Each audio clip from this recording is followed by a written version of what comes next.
kiểu như lúc nào nhớ bố thì chơi bố anh cho.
đây này.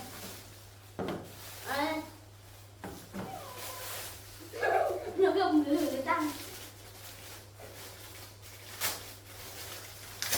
Cái bọc sữa à? Nó thấy kia con không. Cái tí lúc nào của ấy này ăn chung lại đánh nhau. Ôi, bắt vào. À, lấy sữa đặc của mẹ.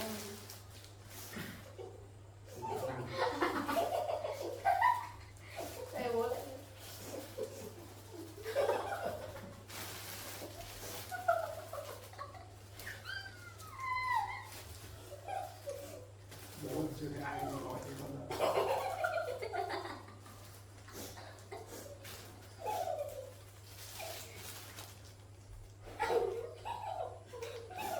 Lại hiểu từ đâu.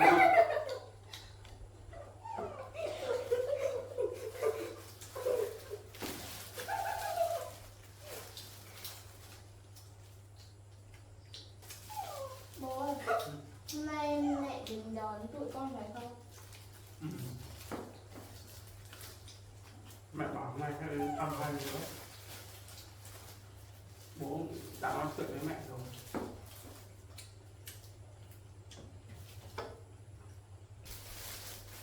Tụi con phải quyết định ở với mẹ hay bố đúng không?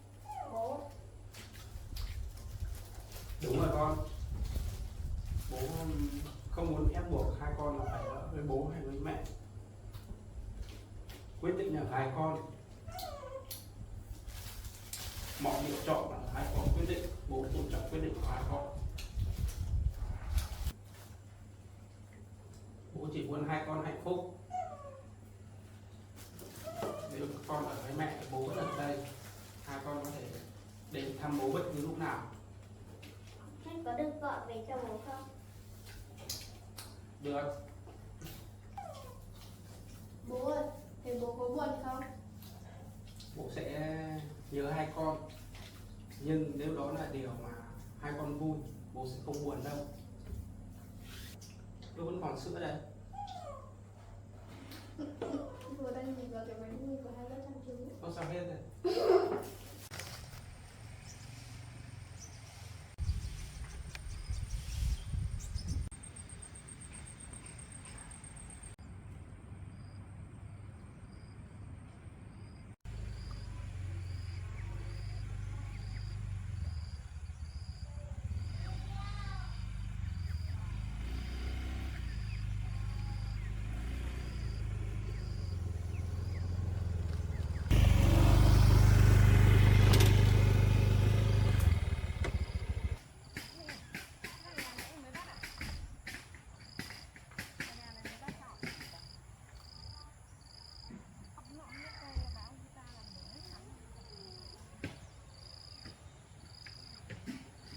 Đi có một mình hả? Vâng, em đi có một mình thôi. Thế con đâu rồi anh? Đang chơi. Thế sao bảo chồng đi ô tô cho nó đỡ vất vả? Em có chồng. Ô mẹ! Đấy mẹ về. Bố. Mẹ. Con chào mẹ. Con có...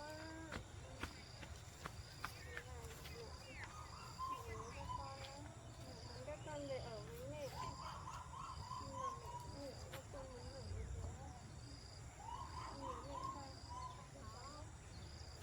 Các con đã suy nghĩ kỹ chưa? Đây là một quyết định quan trọng. Tụi con đã suy nghĩ rồi, tụi con muốn thử sống với mẹ một thời gian xem sao.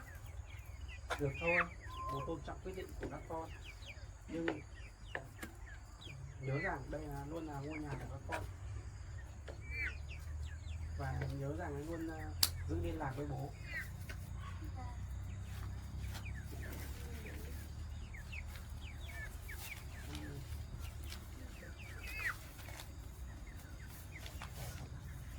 Con nhớ bố. Bố nhớ con. Hãy luôn giữ liên lạc với bố, nghe chưa? Vâng.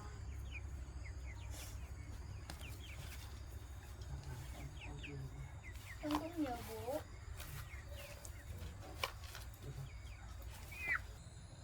Các con lên chuẩn bị quần áo ấy. Sách vở ấy. Bảo em học con nhé.